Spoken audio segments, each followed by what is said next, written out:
Good morning and welcome to Rising. We are so excited to bring you a special show on Wednesday. We're saying it's special. I don't know that for certain, but every show is special. Maybe this one even more so. I'm feeling extra special vibes today, Robby. Excellent. I'm so glad to hear. What are we talking about today? Well, News Nation's Ali Bradley joins us. We'll discuss the developments at the U.S.-Mexico border.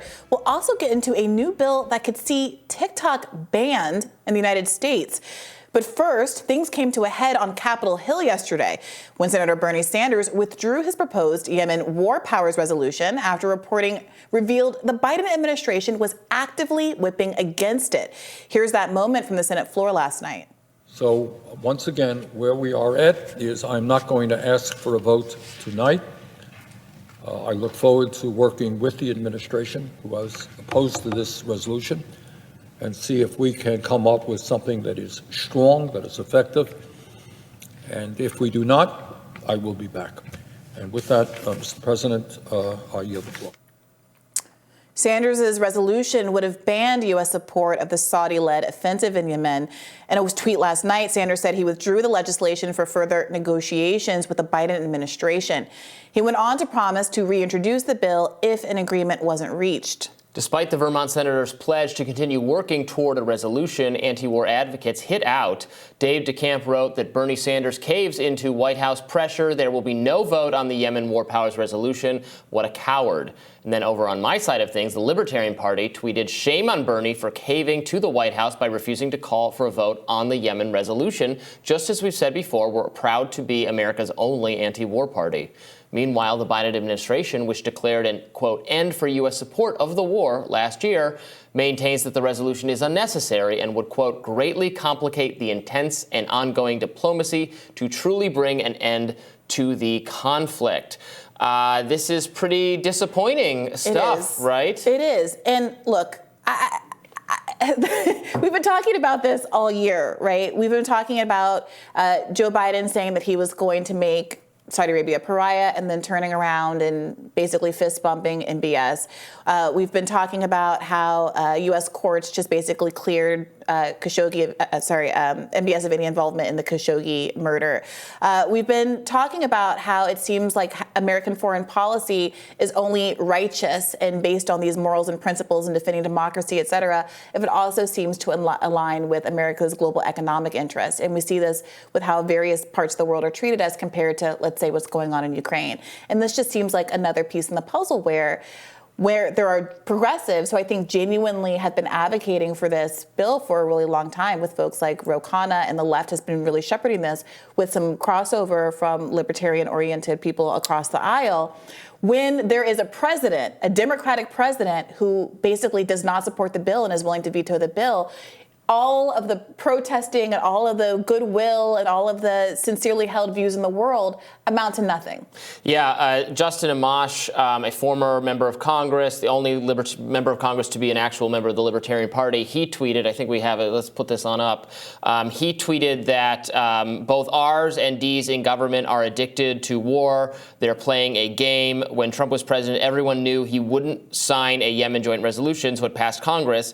Biden has yet to pretend he'd sign it, or Biden has to pretend he'd sign it, so he needs Congress to block it. So when it's just for optics, when it's just for show, then okay, oh yeah, all the Democrats will vote for it. Then when it's actually going to happen, Biden's like, no, please no. And this dance, sometimes it's described as a rotating villain. Sometimes it's described as these kind of fake force to vote moments. I think there are authentic force to vote moments, but we just saw this a little bit with the railroad workers, right? There was all of this back and forth over whether or not progressives had to vote for the bill to give the Senate a chance at voting for the 7-day sick leave amendment, when everyone knew it wasn't going to go through. And we knew because Biden was sitting at the top the whole time, he had to looked like he was potentially the good guy and Democrats needed to fall. So they bifurcated the 7-day sick leaves from the ultimate TA and were able to say, look, it's Republicans who did it. It's Republicans who wouldn't vote for the 7-day sick days. When Biden, of course, could have said, I'm only going to sign a bill that includes the sick days. And if it didn't pass Congress, he could have punted it back to the railroad workers and they could have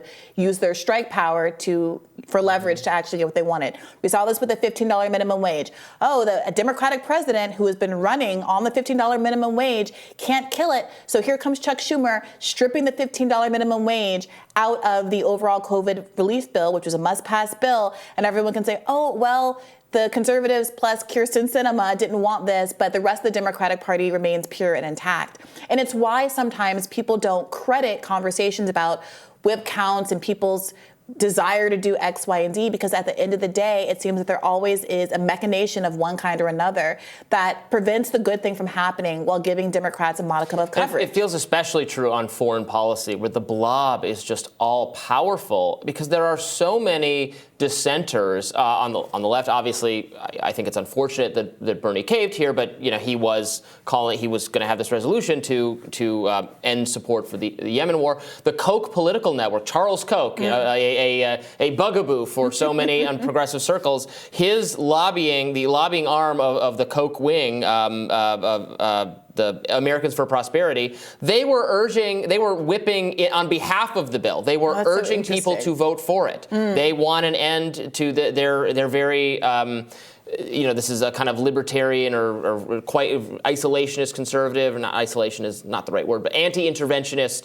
contingent of the right joining with the anti-war left. And there are lots of Republicans now who are against the endless spending in Ukraine. We talk about that all the time. Yes. There is so much bipartisan support for having a different foreign policy that runs up against just the administration and just the national security state that is so powerful. And I think that you actually see these kind of machinations happening more frequently when we're talking about issues that are overwhelmingly popular. Because that's when people need cover. If you can make some justification that some portion of the country doesn't actually want to end qualified immunity because they're still pro-cop, or some portion of the country still wants to be in Afghanistan, well, you don't see as much of this. But with these clear issues where people do not want the expansion of American empire, or people do want things like a $15 minimum wage, which again, I know it's like a broken record with me, but which won with 60% of the vote in Donald Trump's red Florida.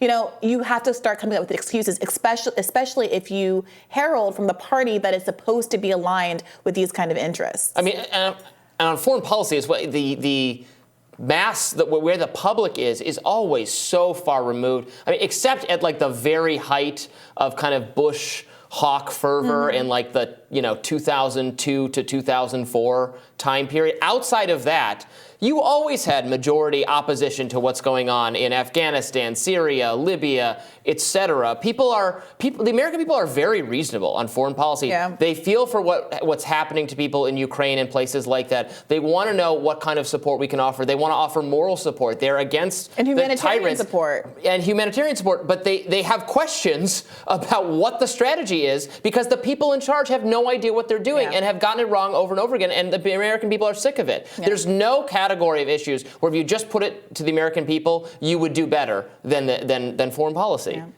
So every time they're thwarted. Well, it does look like, at least nowadays, people are increasingly hip to the game that's being played. So we'll continue to cover this and tell you what's on my radar coming up next.